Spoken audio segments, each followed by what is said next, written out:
Hello good morning students. तो आज हम लोग करने वाले हैं कक्षा 7 विज्ञान के अध्याय नंबर 2 को।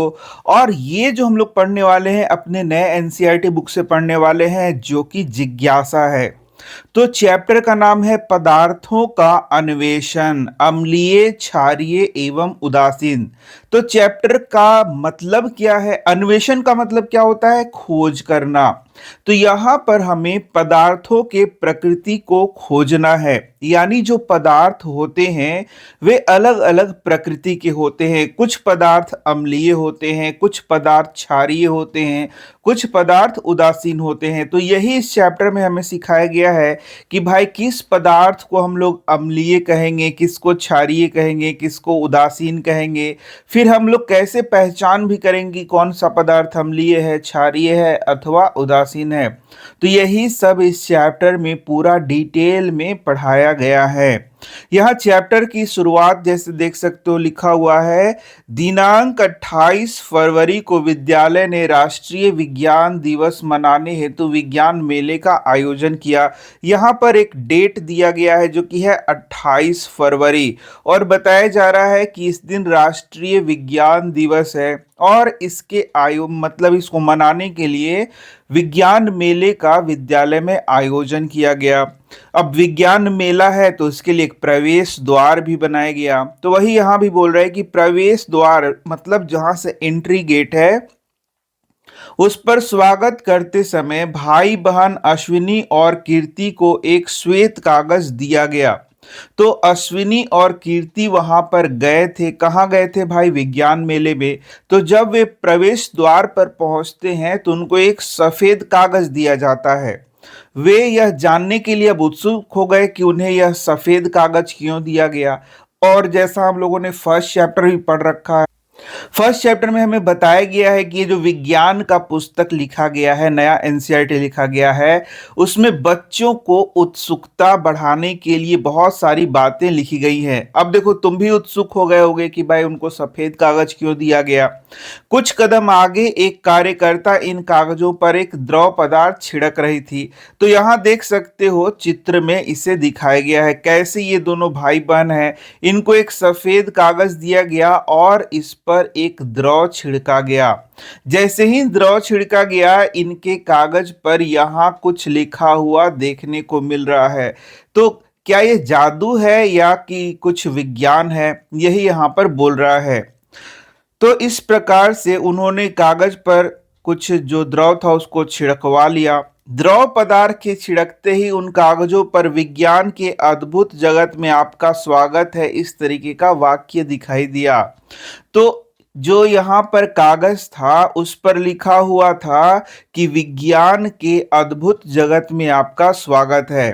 तो सफेद कागज पर तो ये नहीं दिख रहा था, यहाँ देख सकते हो ये पहले सफेद कागज था, लेकिन जैसे ही ये द्रव छिड़का गया यहाँ पर कुछ लिखा हुआ आ गया। भाई ये कैसे हुआ? तो ये हम लोग आगे थोड़ा देर में पढ़ेंगे कि आखिर ये कैसे हुआ होगा। यह देखकर दोनों भाई बहन क्या हुए? आश्चर्यचकित हो गए। वे ये जानने के लिए अत्यंत उत्सुक एवं उत्साहित थे कि यह कैसे हुआ। तुम भी बहुत उत्सुक हो गए कि ये कैसे हो गया है और इसके पीछे का कारण क्या है, ये तुम भी बहुत सोच रहे होगे अभी, ठीक है। लेकिन कुछ देर बाद इसका कारण भी हमें मिल जाएगा और तुम खुद भी ऐसा कर सकते हो। उनकी जिज्ञासा आंशिक रूप से तब संतुष्ट हुई जब वे पदार्थों के रंगीन संसार नामक स्टॉल पर पहुंचे। तो वहां पर एक स्टॉल भी लगा हुआ था जिसका नाम था पदार्थों का रंगीन संसार। वहां पर जब वे गए तब उनको इस चीज की जानकारी हुई। वहां उन्होंने विभिन्न पदार्थों को मिश्रित करने पर रंगों में परिवर्तन होने वाले अनेक गतिविधियां देखी। और इस चैप्टर में भी हम लोग ये पढ़ने वाले हैं। हम लोग देखेंगे कि एक पदार्थ में किसी दूसरे पदार्थ को मिश्रित करने पर मतलब डालने पर उसका रंग क्या होता है? बदलता है। उन चीजों का काफी हम लोग अध्ययन यहाँ करने वाले हैं। उन्होंने इन परिवर्तनों के विषय में और अधिक खोजने का निर्णय लिया। आइए हम भी सीखने के इस रोमांच में उनके साथ सम्मिलित होते हैं। तो यहाँ पर इस चैप्टर में हमें बहुत सारे ऐसे रंग परिवर्तन वाले चीजों को सीखना है और यहाँ पर अम्ल, क्षारक एवं लवण के बारे में पूरे चैप्टर में बहुत सारी बातें बताई गई हैं, उनको भी हमें क्या करना है, सीखना है। चलो तो बढ़ते हैं अपने फर्स्ट टॉपिक की ओर। और फर्स्ट टॉपिक देख सकते हो, प्रकृति हमारी विज्ञान प्रयोगशाला। तो यहाँ पर जो सबसे पहला चीज हमें पढ़ना है वह लिटमस के बारे में पढ़ना है। लिटमस एक सूचक के रूप में। अब यहाँ पर ये जो दो वर्ड्स लिखा है, शायद दोनों वर्ड्स से तुम परिचित नहीं होगे, तुम्हें ये नहीं पता कि लिटमस क्या होता है, सूचक क्या होता है। तो यहाँ सबसे पहले मैं लिटमस तुम्हें दिखा देता हूं। तो यहाँ पर जैसे कि तुम्हारे बुक में यहाँ लिटमस दे रखा है, ये लिटमस पत्र यहाँ देख सकते हो, दो लिखा हुआ है। एक ये नीला रंग का लिटमस पत्र है और इसे हम लाल लिटमस पत्र कहते हैं। तो भाई ये नीला लिटमस पत्र है, यह नीले रंग का होगा, लाल लिटमस पत्र लाल रंग का होगा। तो इसका उपयोग क्या है, सबसे पहले हमें ये सीखना है कि इसका क्या उपयोग है। तो हम बोलते हैं कि इसका उपयोग करके हम अम्ल एवं क्षारक का पता करते हैं। कौन सा पदार्थ अम्ल है यानी कि एसिडिक है, कौन सा पदार्थ क्षारक यानी कि बेसिक है, उसका हम लोग पता करते हैं। जैसे कि अब अम्ल और क्षारक के कुछ उदाहरण मैं बता देता हूं, तब तुम्हें ज्यादा समझ में आएगा। जैसे नींबू का रस है बच्चों, वह कैसा होता है, अम्लीय होता है। आंवले का रस कैसा होता है, अम्लीय होता है। इमली का पानी, सिरका, ये सब कैसे होते हैं, अम्लीय होते हैं। जबकि साबुन तुमने देखा होगा, साबुन का यदि विलयन बना दिया जाए तो यह कैसा होता है, क्षारीय होता है। इसी तरीके से बेकिंग सोडा का विलयन, बेकिंग सोडा मतलब खाने वाले सोडा का विलयन बनाया जाए तो ये भी क्षारीय होता है। चूना तुमने जरूर देखा होगा, तो चूना का जो पानी होता है वह भी क्षारीय होता है। कपड़े धोने के पाउडर का विलयन भी क्या होता है, क्षारीय होता है। तो तुम अभी भी बहुत चीजें यदि नहीं समझ पा रहे तो हर एक चीज को यहाँ पढ़ाया गया है। जैसे कि यहाँ देख सकते हो, सबसे पहले क्रियाकलाप ही बता दिया गया है। तो यदि मैं क्रियाकलाप पढ़ाने बैठ जाऊं तो तुम्हें शायद कुछ भी नहीं समझ में आएगा, इसीलिए मैंने थोड़ा सा उदाहरण बता दिया। तो यहाँ पर देख सकते हो एसिड के बारे में, जैसे मैंने कुछ पदार्थों को बताया कि वो एसिड हैं, और मैंने यहाँ पर लिटमस पत्र भी बताया। तो यदि एसिड में हम लोग नीला लिटमस पत्र को डालते हैं तो उसका रंग बदल जाता है और वह लाल हो जाता है। इसी प्रकार से हमारे पास यदि क्षारक है, इसमें यदि हम लोग लाल लिटमस पत्र डालते हैं तो उसका रंग क्या हो जाता है, नीला हो जाता है। तो इस तरीके से हम ये पहचान सकते हैं कि कौन सा पदार्थ एसिड है, कौन सा पदार्थ क्षारक है। एसिड मतलब अम्ल और बेस मतलब क्षारक होता है। तो देखा तुमने कितना आसान तरीका है अम्ल और क्षारक को पहचानने का। क्या करना है, कुछ खास नहीं करना हमें। अम्ल और क्षारक है, उसमें बारी बारी से नीला और लाल लिटमस पत्र हम लोग डालते जाएंगे। ये जो पदार्थ नीला लिटमस पत्र को लाल कर देगा वह क्या होगा, अम्ल होगा, और जो पदार्थ लाल लिटमस पत्र को नीला कर देगा वह क्या होगा, क्षारक होगा। इस तरीके से हम जांच कर सकते हैं कि कौन पदार्थ अम्लीय है और कौन पदार्थ क्षारकीय है। तो यहां पर तुम्हारे बुक में क्षारीय दिया हुआ है, देखो ये वर्ड लिखा हुआ है क्षारीय, लेकिन इसको क्षारकीय भी हम लोग कह सकते हैं। तो अम्ल से हो गया अम्लीय, क्षारक से हो गया क्षारीय या क्षारकीय। यहां पर बोल रहा है अम्ल को ही एसिड बोलते हैं, क्षारक को हम लोग बेस बोलते हैं, और उदासीन को हम लोग न्यूट्रल कहते हैं। तो इस तरीके से तुमने देखा कि यहाँ पर अब हम लोग लाल और नीले लिटमस पत्र के द्वारा ये पता कर सकते हैं कि कौन सा पदार्थ अम्लीय है और कौन सा पदार्थ क्षारीय है। तो अब इसे एक अलग नाम से जाना जाएगा, इसी को हम लोग सूचक कहते हैं। सूचक मतलब जो उसकी जानकारी दे, सूचना दे। तो तो यहाँ लिटमस क्या है? यदि तुमसे क्वेश्चन पूछे कि लिटमस क्या है, तो हम बोलेंगे यह एक सूचक है। नया क्वेश्चन इस तरीके से पूछे कि लिटमस को सूचक क्यों कहते हैं, तो हम बोलेंगे क्योंकि वह बताता है कि कौन सा पदार्थ अम्ल है अथवा क्षार है, इसीलिए उसे हम लोग सूचक कहते हैं। तो चलो यहाँ देखो, यही क्रियाकलाप जैसे बताया गया है। विभिन्न प्रतिदर्श या नींबू का यथा, यथा मतलब जैसे, तो अलग अलग के पदार्थ हमें लेना है, जैसे नींबू का रस, साबुन का विलयन, आंवले का रस, इमली का पानी, सिरका, बेकिंग सोडा का विलयन, चूना का पानी, नल का पानी, कपड़े धोने का पाउडर का विलयन, शक्कर का विलयन और नमक का विलयन, ये सब हमें एकत्रित करना है। अब यहाँ पर ये प्रश्न के रूप में तुम्हें बहुत इंपॉर्टेंट क्वेश्चन आएगा। क्या क्वेश्चन आएगा? यहां पर तुम्हें अब ये याद करना होगा कि इसमें से अम्ल कौन है, क्षारक कौन है और कौन सा पदार्थ न्यूट्रल है, यानी कि कौन सा जो पदार्थ है वह उदासीन है।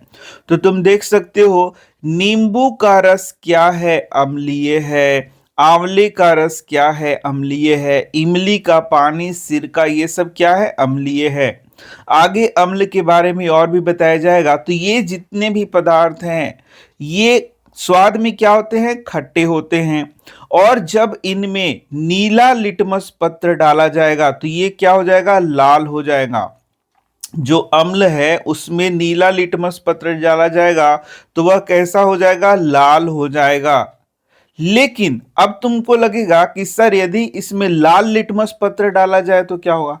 तो लाल का कोई रंग नहीं बदलेगा, लाल जैसा था वैसा ही रह जाएगा। ये भी बात हमें क्या करना है? याद कर लेना है कि जो लाल है वह जिस रंग का है उस रंग का ही रह जाएगा अम्ल में। लाल लिटमस पत्र डालने पर इसमें कोई परिवर्तन नहीं रहेगा या कोई परिवर्तन नहीं होगा।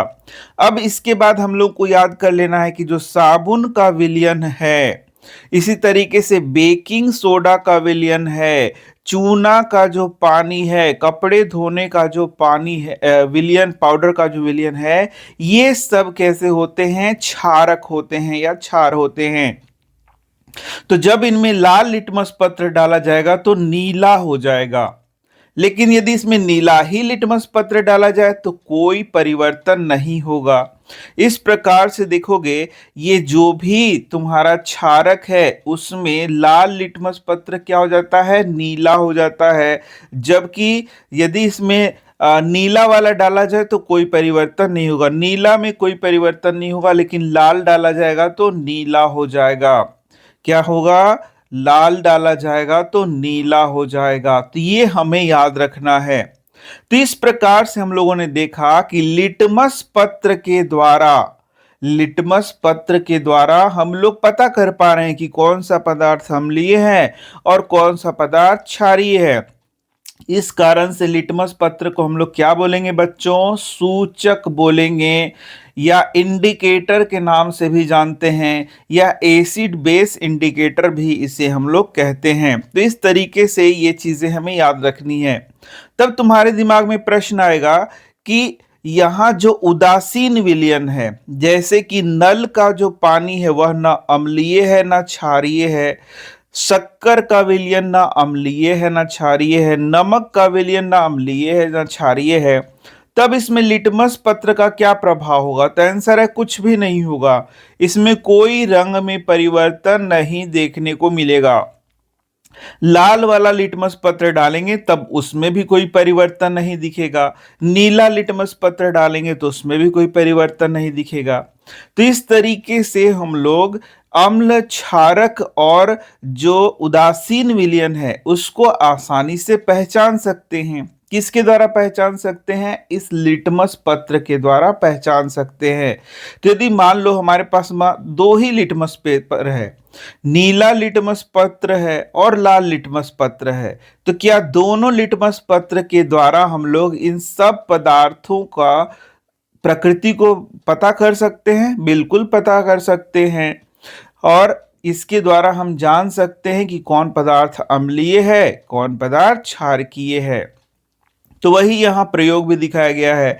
नीले लिटमस पत्र में रंग परिवर्तन, तो हम लोगों ने देखा कि जो अम्ल है उसमें जब नीला लिटमस पत्र डालते हैं तो वह क्या हो जाता है, लाल हो जाता है। इसको याद रखना है कि अम्ल में नीला लिटमस पत्र डालेंगे तो वह क्या हो जाएगा, लाल हो जाएगा। और क्षारक में जब लाल लिटमस पत्र डालेंगे तो वह क्या हो जाएगा, नीला हो जाएगा। इस तरीके से इसको हम लोग को क्या कर लेना है, याद कर लेना है।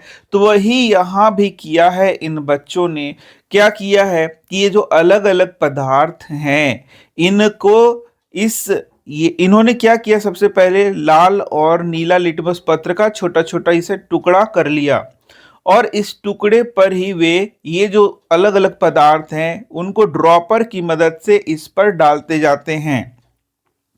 और जब इनका रंग परिवर्तन होता है तो उसके आधार पर हम लोग पता कर पाते हैं कि भाई कौन सा पदार्थ क्या है। जैसे मैंने बताया कि नींबू का रस था, नींबू का रस को लाल नीला लिटमस पत्र पर जब डाला गया तो वो लाल हो गया, और नींबू के रस को जब लाल लिटमस पत्र पर डाला गया तो कोई रंग में परिवर्तन नहीं हुआ। इस प्रकार से हम पता कर सकते हैं कि जो नींबू का रस है वह क्या है, एक अम्ल है, यानी ये अम्लीय प्रकृति का होगा। इसी प्रकार से साबुन का विलयन है, उसमें नीला लिटमस उसको नीला लिटमस पत्र पर डाला गया तो इसमें कोई परिवर्तन देखने को नहीं मिला। लेकिन साबुन के विलयन को जैसे ही लाल लिटमस पत्र पर डाला गया वह नीला हो गया। तो इस तरीके से हम बता सकते हैं कि ये क्या है, क्षारीय हो जाएगा। तो इसी तरीके से ये पूरा रिजल्ट मैंने यहाँ लिख दिया है। यही रिजल्ट हमें याद कर लेना है और ये सारे के सारे प्रश्न के रूप में तुम्हें पूछे जाएंगे। चलो आगे बढ़ते हैं। यहां देखो, यहां पर चूने का पानी कैसे तैयार करें ये लिखा गया है। चूने के पानी को अंग्रेजी में लाइम वाटर कहा जाता है। ये रहा हमारा अगला क्वेश्चन। क्वेश्चन पूछेगा लाइम वाटर किसे कहते हैं, तो आंसर है चूने के पानी को लाइम वाटर कहते हैं। यहाँ लाइम शब्द से नींबू का अर्थ ना ले, लाइम का मतलब नींबू नहीं है, ये भी हमें याद रखना है। चूने का पानी, पानी में कैल्शियम हाइड्रोक्साइड का विलयन है, यानी कि जो पानी है उसमें जब चूना को डाल देते हैं तो कैल्शियम हाइड्रोक्साइड बनता है, और यही कैल्शियम हाइड्रोक्साइड क्या है, चूना पानी है। इसे हमें याद रखना है। इसे लाइम, चूना या कैल्शियम ऑक्साइड को जल में मिलाकर लगभग 1 घंटे के लिए अबाधित रखा जाता है तो सरलता से तैयार किया जाता है। यानी कि हमें याद रखना है कि चूना है, इसमें जब हम लोग जल मिलाते हैं तो इसमें क्या बनता है, चूना पानी बनता है। क्या बनता है, चूने का पानी। तो ये हमें याद रखना है। इसको हम लोग इस तरीके से लिख सकते हैं, जो चूना है यह क्या होता है, यह असली में होता है कैल्शियम ऑक्साइड। तो ये सब क्या करना है, हमें याद रखना है, कैल्शियम ऑक्साइड होता है, ऑक्साइड। तो यहाँ पर कैल्शियम ऑक्साइड क्या है, तो ये इसका रासायनिक नाम है, यानी जो चूना है उसका रासायनिक नाम क्या है, कैल्शियम ऑक्साइड है। जल है, उसका रासायनिक नाम क्या है, हाइड्रोजन ऑक्साइड। क्या बोलते हैं, हाइड्रोजन ऑक्साइड।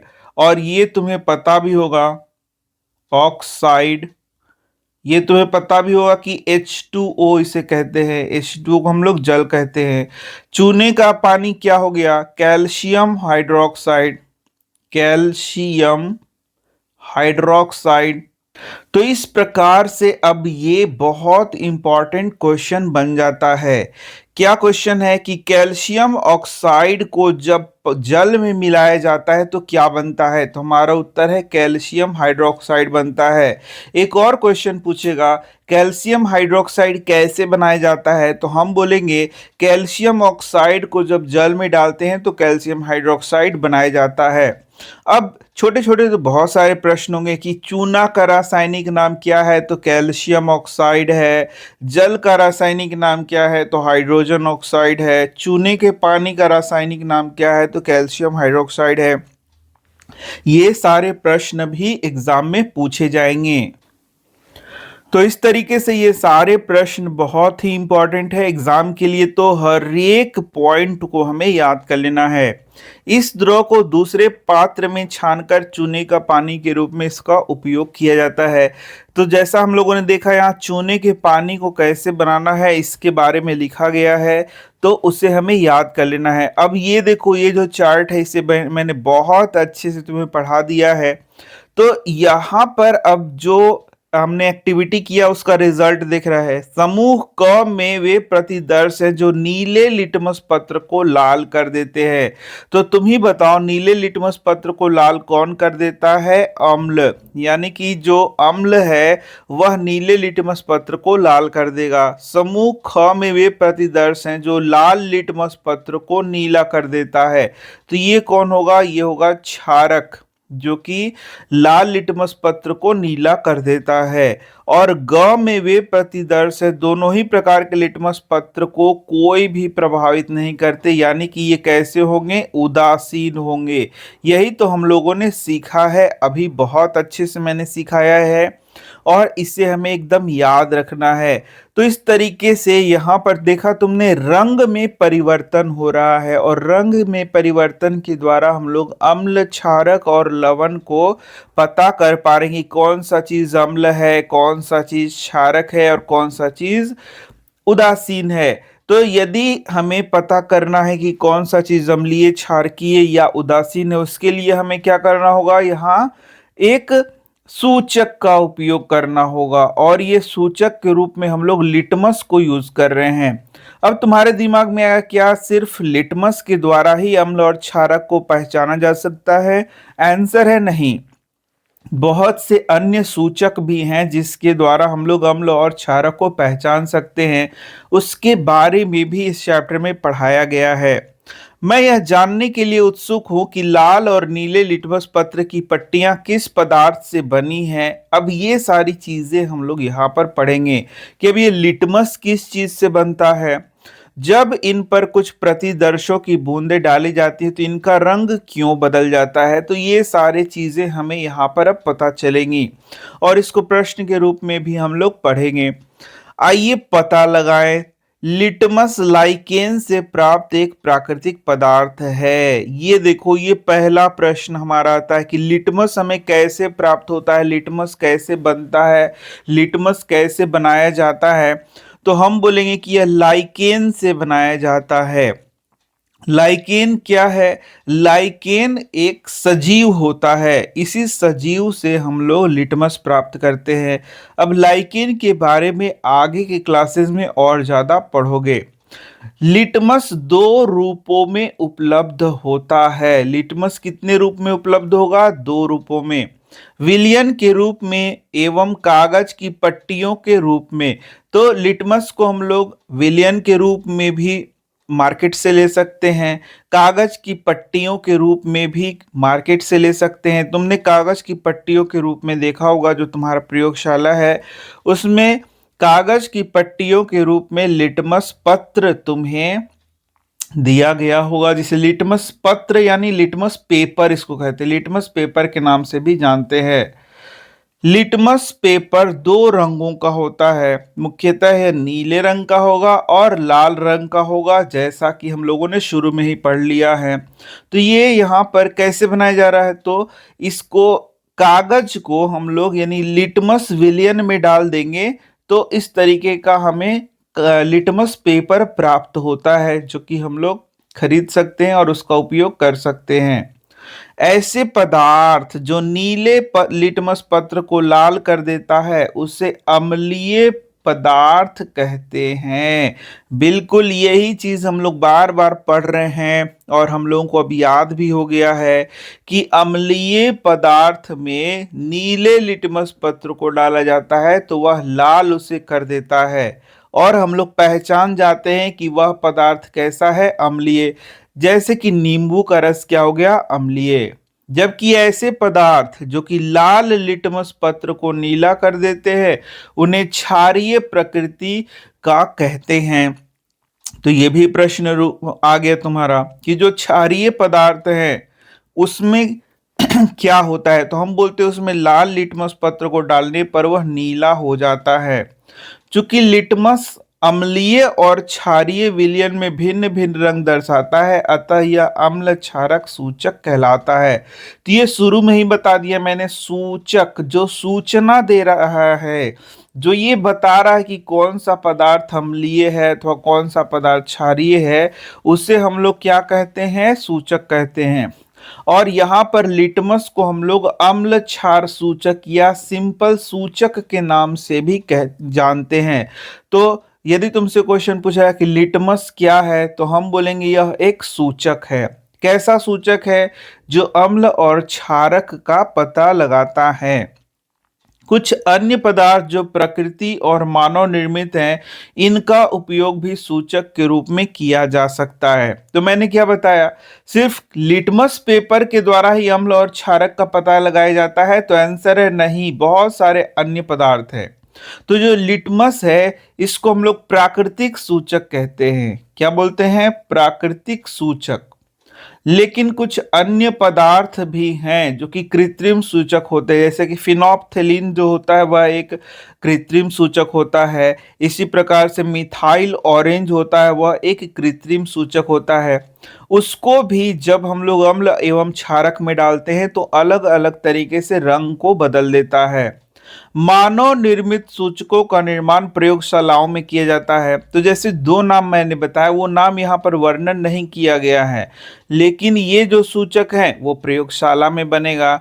आप उच्च कक्षाओं में इसके बारे में और अधिक पढ़ेंगे। तो यानी हम लोग हर चीज यहीं पढ़ लेंगे, तो फिर आगे की क्लासेस में क्या पढ़ेंगे।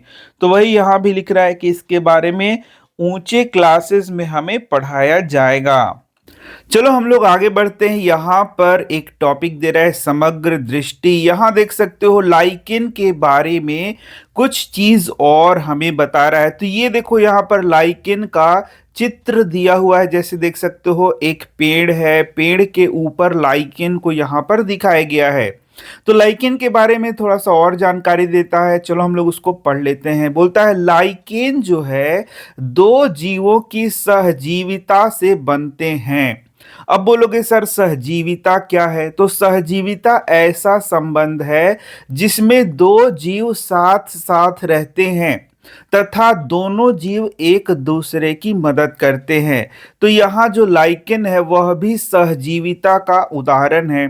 तो फिर तुम बोलोगे कि कौन से दो जीव साथ साथ रहते हैं, तो इसमें एक होता है कवक और दूसरा होता है शैवाल।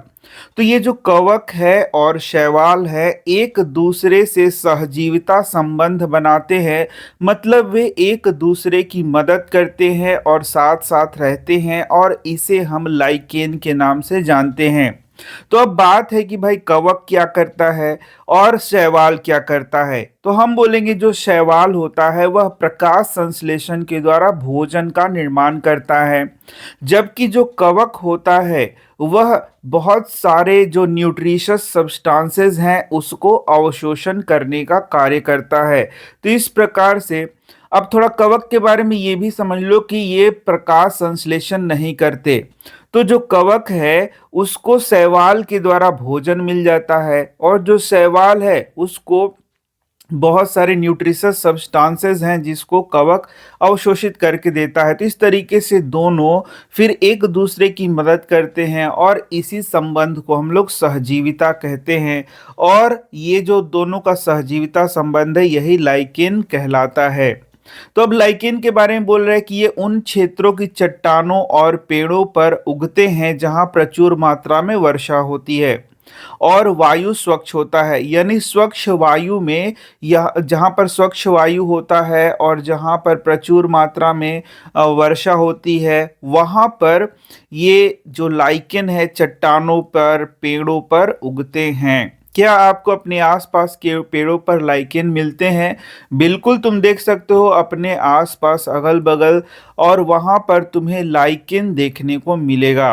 अब देखो, अब जो हम लोगों ने यहाँ पर इस तालिका में अलग अलग पदार्थों को पढ़ा था, इसमें मैंने बताया था कि कुछ पदार्थ क्या हैं, अम्ल हैं, कुछ क्षारक हैं और कुछ क्या हैं, उदासीन हैं। तो उसी को यहाँ पर लिख रहा है नीचे, जैसे तुम देख सकते हो।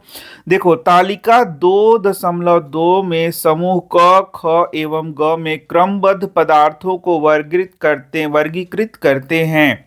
समूह क के जो पदार्थ हैं, जैसे कि नींबू का रस, आंवले का रस, इमली का पानी, सिरका, ये क्या है, ये अम्लीय प्रकृति के होते हैं। मैं बार बार बता रहा हूं, ये प्रश्न के रूप में तुमसे एग्जाम में पूछ सकता है। नींबू का रस, आंवले का रस, इमली का पानी, सिरका, ये क्या है, तो हम बोलेंगे अम्लीय पदार्थ हैं, या बोलेंगे कि ये अम्ल होता है, अम्लीय प्रकृति का है, मतलब अम्ल होता है, यानी एसिड है। अब ये भी हम लोगों ने देखा कि अम्ल जो है वह नीले लिटमस पत्र को लाल कर देता है। एकदम इसे हमें याद कर लेना है, जैसे मैं बार बार बता रहा हूं, ये बहुत इंपॉर्टेंट है। अब जो दूसरा समूह है, यहाँ दूसरे समूह के बारे में भी देख सकते हो। समूह ख के पदार्थ, जैसे कि क्या क्या था, साबुन का विलयन था, बेकिंग सोडा का विलयन था, चूने का पानी था, कपड़े धोने का पाउडर का विलयन था। ये सारे क्या कहलाते हैं, क्षार कहलाते हैं, और ये क्षारीय प्रकृति के होते हैं, यानी ये बेसिक नेचर के होते हैं, इन्हें हम बेस कहते हैं। और इनकी क्या खासियत थी, ये लाल लिटमस पत्र को नीला कर देता था, यही हमें याद यहाँ कर लेना है। जबकि हमने देखा था कि कुछ पदार्थ, जैसे कि क्या क्या, नल का पानी, शक्कर का विलयन, नमक का विलयन, ये कोई भी रंग में परिवर्तन नहीं कर रहे थे। ये कैसे हैं, ये उदासीन पदार्थ हैं। उदासीन पदार्थ किसे कह रहे हैं, जो कि ना ही अम्लीय होते हैं ना ही क्षारकीय होते हैं, उन्हें हम क्या कहते हैं, उदासीन। तो इस तरीके से तुम्हारे एग्जाम में प्रश्न भी पूछा जा सकता है, उदासीन पदार्थ किसे कहते हैं। तो इसका उत्तर है, वे पदार्थ जो न तो अम्लीय होते हैं न ही क्षारीय होते हैं, उन्हें हम लोग क्या कहते हैं, उदासीन। अब देखो, इसे क्षारीय भी बोलते हैं, क्षारकीय भी बोलते हैं, ये भी याद रखना। तो दोनों वर्ड हिंदी में यूज किया जाता है, उसमें परेशानी की बात नहीं है। अब चलो, अब हम लोग और आगे पढ़ते, तो क्रियाकलाप 2.2 यहाँ पर दिखाया गया है। आइए संबंध ढूंढें और अन्वेषण करें। अन्वेषण का मतलब मैंने बता दिया, खोजना। तो ये क्रियाकलाप 2 यहाँ पर बोल रहा है। चलो हम लोग देखते हैं क्या क्या यहाँ बोल रहा है इस क्रियाकलाप में। क्या तालिका 2.2 का जो समूह क में सभी पदार्थ खाने योग्य हैं? बिल्कुल। अभी जो हम लोगों ने देखा यहाँ पर, ये सारे पदार्थ, जैसे नींबू का रस को हम लोग खा सकते हैं, आंवले का रस खाया जा सकता है, इमली का पानी, सिरका, ये सभी खाया जा सकता है। तो इस तरीके से ये तो हम लोगों ने समझ लिया कि ये सारे पदार्थ कैसे हैं, खाने योग्य हैं। क्या आपने कभी इन खाद्य पदार्थों का स्वाद चखा है? बिल्कुल हमने चखा है। क्या आपको इनके स्वाद का स्मरण है? यस, बिल्कुल स्मरण है कि ये सभी पदार्थ स्वाद में खट्टे होते हैं, हमने चखा है भाई, हम सब ने चखा है। तुम सबके मुंह में तो पानी भी आ रहा होगा। इस प्रकार हम कह सकते हैं कि खट्टे स्वाद वाले पदार्थ में अम्ल होता है और वे अम्लीय प्रकृति के होते हैं। तो यहाँ से अम्ल के बारे में हमने दो बातें सीख ली हैं। पहला, तो जो अम्ल होते हैं वे स्वाद में कैसे होते हैं, खट्टे होते हैं, ये देखो हम लोगों ने देख लिया। दूसरा हम लोगों ने सीखा, क्या सीखा, कि जो अम्ल है वह नीले लिटमस पेपर को क्या कर देता है, लाल कर देता है, लाल। तो ये दो बात हम लोगों ने अम्ल के बारे में जान लिया और इसे हमें याद रखना है। जैसे तुमसे अब क्वेश्चन पूछ सकता है, अम्ल के गुण को लिखें, तो ये दो गुण यहाँ पर हम लोग अम्ल के लिख सकते हैं। अब सावधानी बोल रहा है, जब तक कहा ना जाए तब तक कुछ भी नहीं चखे। ऐसा नहीं कि हर चीज को जीभ लगा के चाटते चलो, ये बहुत ही गलत आदत है, ऐसा हमें नहीं करना चाहिए। तो यही यहाँ पर भी लिख रहा है भाई, सावधानी, ऐसा नहीं कि सब चीज को जीभ से चाटते चले जाओ, क्योंकि यहाँ पर जिन अम्लों की बात की जा रही है वह दुर्बल अम्ल होते हैं, दुर्बल, दुर्बल अम्लों की बात की जा रही है। अब तुम्हारे प्रयोगशाला में कुछ ऐसे अम्ल है जैसे कि HCl रहता है, H2SO4 रहता है। ये जो अम्ल हैं इन्हें हम प्रबल अम्ल कहते हैं और ये बहुत ज़्यादा मतलब जल सकते हैं यदि ये डायरेक्ट हमारे हाथ के टच में आ जाए, शरीर के किसी भाग में टच कर जाए तो हमारा वह पार्ट क्या हो जाएगा, जल जाएगा। तो इस तरीके से इनसे हमें एकदम बच के रहना चाहिए, बहुत खतरनाक हमारे लिए हो सकता है। तुमने एसिड अटैक का नाम जरूर सुना होगा। एसिड अटैक में क्या होता है, इसी प्रकार के जो अम्ल है उसको शरीर पर फेंक देते हैं बदमाश लोग, तो उनका शरीर क्या हो जाता है, जल जाता है। इसलिए हमें बहुत सावधानी से, ऐसा नहीं कि तुम्हारे स्कूल में HCl रखा है, H2SO4 जा करके चाट लो तो पूरा जीभ उड़ जाएगा, ये भी बात यहाँ ध्यान रखना है। तो इस तरीके से हमें बहुत सावधानी बरतनी पड़ती है। कुछ सामान्य खाद्य पदार्थ और उनमें उपस्थित सामान्य अम्लों के नाम चित्र 2.4 में दिए गए हैं। अब यहाँ पर देखो, यहाँ पर चित्र में तुम देख सकते हो ये अलग अलग प्रकार के पदार्थ हैं। जैसे ये वाला क्या है, ये यहाँ पर एक नारंगी को दिखाया गया है, संतरा को दिखाया गया है। इसमें क्या होता है, सिट्रिक अम्ल होता है। नींबू में भी क्या होता है, सिट्रिक अम्ल होता है। इसलिए इन्हें सिट्रस फ्रूट फ्रूट भी हम लोग कहते हैं। ये आंवला है, आंवला में विटामिन सी भरपूर मात्रा में पाया जाता है। इसमें सिट्रिक अम्ल और स्कॉर्बिक अम्ल पाया जाता है। यहाँ देखो आम को दिखाया गया, इसमें कच्चे आम को दिखाया गया है, इसमें टार्टरिक अम्ल है। जबकि यहाँ टमाटर को दिखाया गया है, इसमें सिट्रिक अम्ल ऑक्जेलिक अम्ल होता है। तो अब ये हर एक चीज यहाँ से प्रश्न तुम्हारा पूछेगा। ये VVI प्रश्न तुम्हारा, यानी वेरी वेरी इंपॉर्टेंट क्वेश्चन यहाँ से बनता है कि इन पदार्थों में कौन कौन से अम्ल हैं। अब देखो, निम्नलिखित पदार्थों में उपस्थित सामान्य अम्लों के नाम पता कीजिए। तो यहाँ देख सकते हो, जैसे नींबू है, इसमें सिट्रिक अम्ल होगा। दही है, इसमें लैक्टिक अम्ल होगा। इमली में टार्टरिक अम्ल होगा।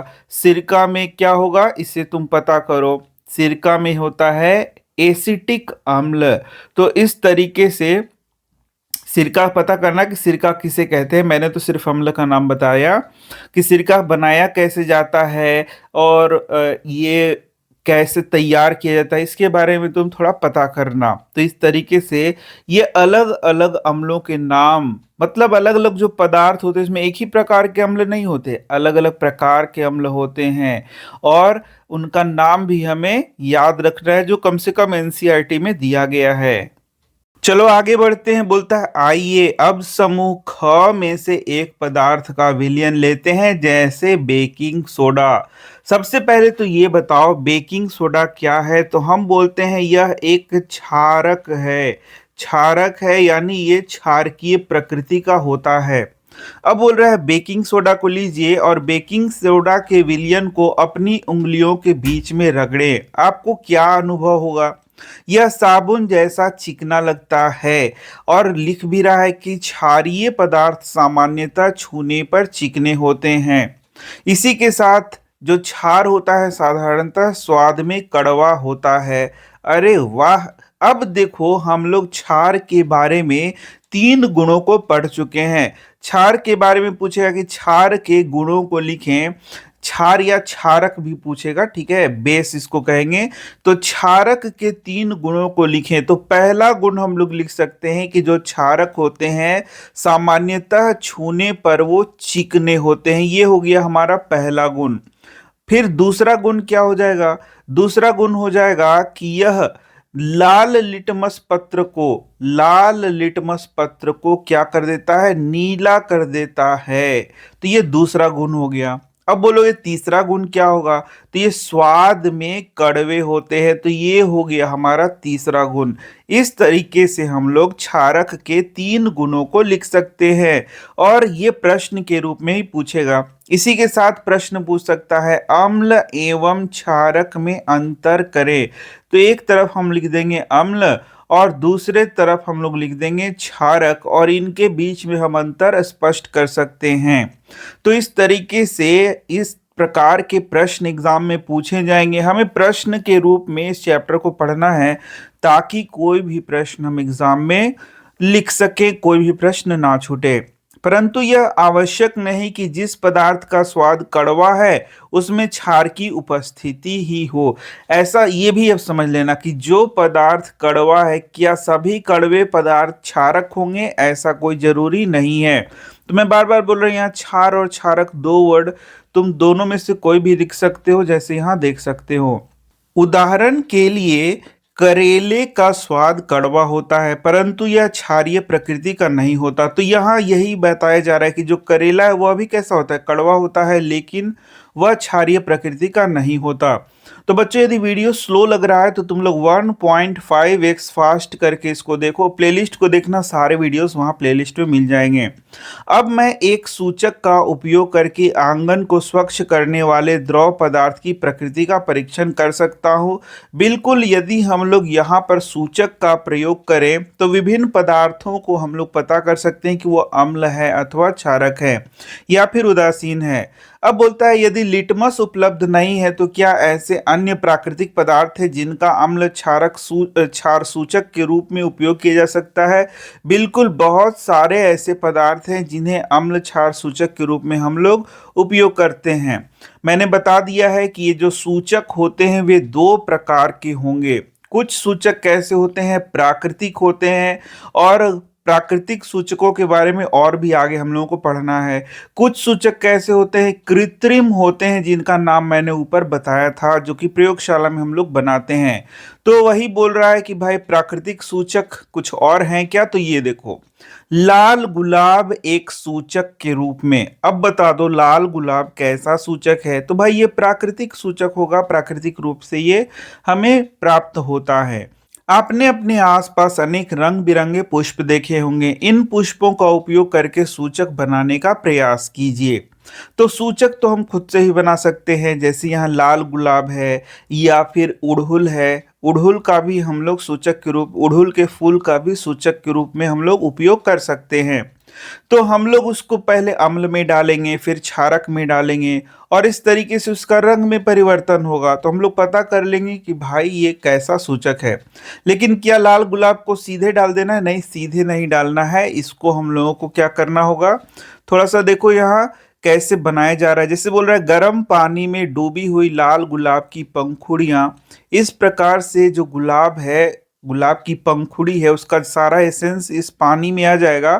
फिर इसका उपयोग हम लोग कर सकते हैं। देखो, क्रियाकलाप 2.3 यहाँ पर बोल रहा है, क्या बोलता है, आइए तैयार करें। तैयार करने का मतलब कि हम लोग यहाँ पर इसको सूचक बनाने का प्रयास कर रहे हैं।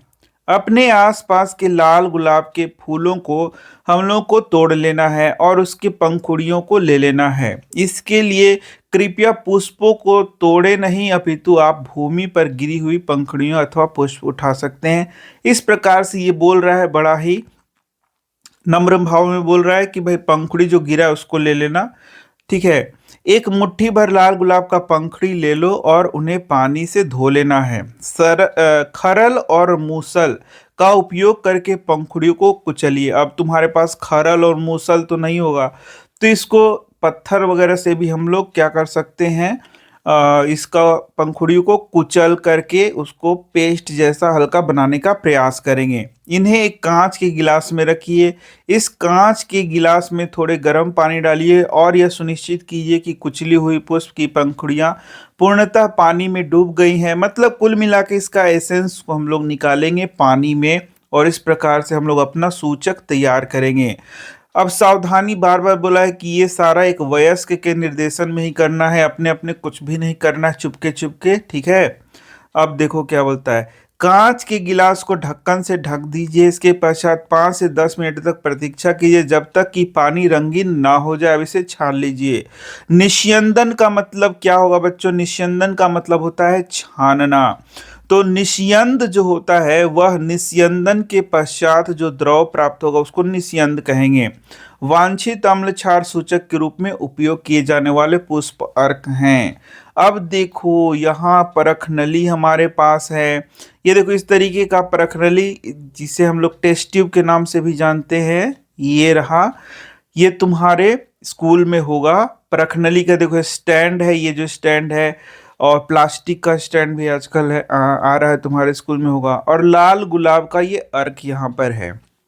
तो यही क्या हो गया, हमारे लिए एक सूचक हो गया। अब यदि हमारे पास ये सूचक है तो हम लोग अब पता कर सकते हैं। पहले तो इसको अम्ल में डालेंगे, फिर क्षारक में डालेंगे, और फिर हम लोग देखेंगे क्या रंग में परिवर्तन होता है। तो यहाँ देखो, क जो है, क नींबू का रस, और जो ख है वह क्या है, साबुन का विलयन। यानी कि क में डाला गया है, यानी नींबू के रस में इसको डाला गया तो देखो क्या रंग हो गया। और यदि साबुन के विलयन यानी क्षारक में डाला गया है, तो इस तरीके से यदि क्षारक में इसको डाला जाता है तो देखो ये कैसा रंग का हो गया।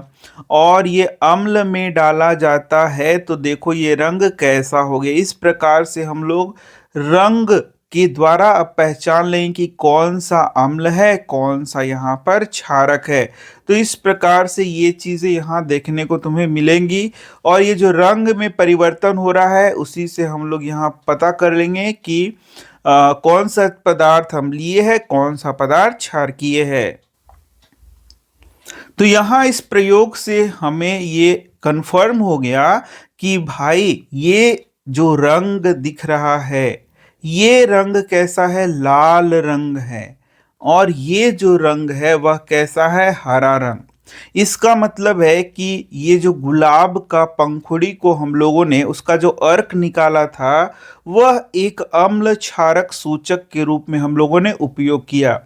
जब इस गुलाब के अर्क को हम लोग अम्ल में डालेंगे तो वह लाल हो जाएगा, और जब क्षारक में डालेंगे तो वो हरा हो जाएगा। इसे हमें क्या करना है, याद कर लेना है। इसी प्रकार से यदि तुम्हारे पास गुड़हल हो, या उड़हल हम लोग बोलते हैं, गुड़हल, गुड़हल हो, तो उसके फूल का जो पेटल होता है, पंखुड़ी होता है, उसका भी अर्क हम लोग बना सकते हैं। और उसका भी हम लोग उपयोग अम्ल क्षारक सूचक के रूप में कर सकते हैं। जब उसको अम्ल में डालते हैं बच्चों तो मैजेंटा कलर में बदल जाता है, मैजेंटा, या उसको डार्क पिंक भी कहते हैं, मैजेंटा कलर देता है। और जब उसको क्षारक में डालते हैं तो वह भी हरा कलर का हो जाता है। ये गुड़हल का मैं बता रहा हूँ। तो इस तरीके से गुड़हल को भी हम लोग उपयोग में ला सकते हैं अम्ल क्षारक सूचक के रूप में। तो ये देखो, यही यहाँ पर बोल रहा है प्रयोग में कि जो हम लोगों ने अर्क तैयार किया है उसको हम लोगों को क्षारक में डालना है। साबुन का विलयन क्या है, क्षारक है। जैसे ही क्षारक में डालेंगे वह हरा हो जाएगा। ये प्रश्न के रूप में तुमसे पूछेगा कि यदि हमारे पास गुलाब के पंखुड़ी का अर्क है, उससे हम लोग साबुन के विलयन में डालते हैं तो उसका रंग कैसा होगा, तो इसका उत्तर है हरा होगा। इसी प्रकार से यदि हम लोग उसको नींबू के रस में डालेंगे तो वह लाल हो जाएगा। या फिर यहाँ देख सकते हो, आंवले का रस में भी डालेंगे तो वह लाल ही हो जाएगा। लाल अब क्यों होगा, क्योंकि आंवला का रस भी क्या है, अम्लीय होगा। तो इस प्रकार से हम अम्लीय और क्षारकीय पदार्थों का पता लगा सकते हैं। तो ये देखो यहाँ यही बोल रहा है, इन अवलोकनों पर अपने सहपाठियों से चर्चा कीजिए। जो प्रतिदर्श पुष्प के अर्क का रंग परिवर्तन कर उसे लाल कर देते हैं, क्या ये वही प्रतिदर्श हैं जो नीले लिटमस पत्र का रंग लाल कर देते हैं? तो आंसर है हाँ। यहाँ पर क्या हो रहा है, अम्ल में जब हम लोग यहाँ पंखुड़ी का अर्क डाल रहे हैं तो वह लाल हो जा रहा है। और अम्ल में जब क्षारक में हम लोग जब पुष्प का अर्क डाल रहे हैं तो वो हरा हो जा रहा है। यही मैंने अभी बताया। और इस तरीके से हम लोग पता कर लेते हैं कि कौन सा चीज अम्ल है और कौन सा चीज क्षारक है। जो प्रतिदर्श पुष्प के अर्क का रंग परिवर्तित नहीं करते, क्या ये वही प्रतिदर्श हैं जिनसे लाल और नीले लिटमस पत्र का रंग परिवर्तित नहीं हुआ? बिल्कुल ये वही हैं। इन्हें हम लोग उदासीन के नाम से जानते हैं, यानी उदासीन पदार्थ पर इसका कोई भी असर नहीं होता है।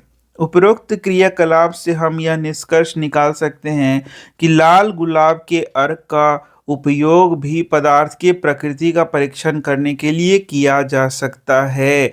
यानी कि जो लाल गुलाब का अर्क है वह भी क्या है, वह भी हम लोग एक अम्ल क्षारक सूचक के रूप में उपयोग कर सकते हैं।